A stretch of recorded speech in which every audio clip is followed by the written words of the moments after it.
車廂中雙手像禮物抱緊身裝，意思與我夜行，要到午夜裏給你一刻驚喜的新聞。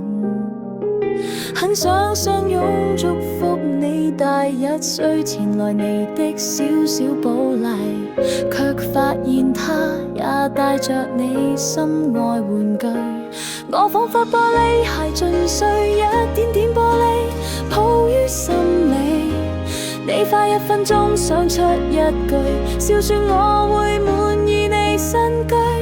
盡情愚弄我吧，我自行回家，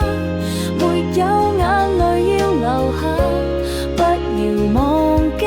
我不會是個笑話，盡情愉快吧，但願憑殘忍代價，來年將生命美麗升華。若忘掉你感覺很差，讓這灰姑娘被醜化。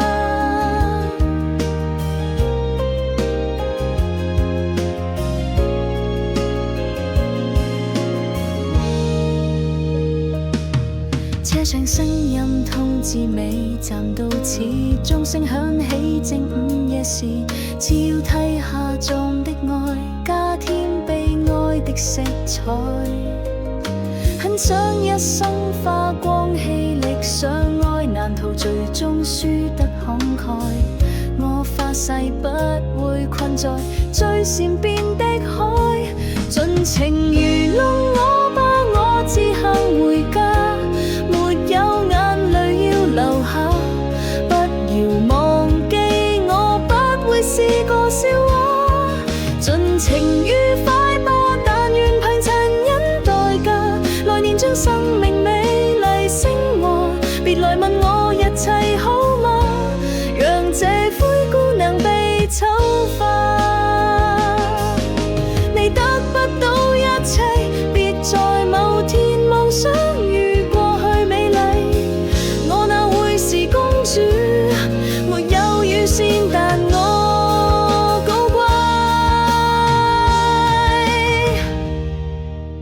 貴，盡情愚弄我吧，我自行回家，沒有眼淚要流下，不要忘記我不會是個笑話，盡情愉快吧，但願憑殘忍代價，來年將生命美麗升華。若仇恨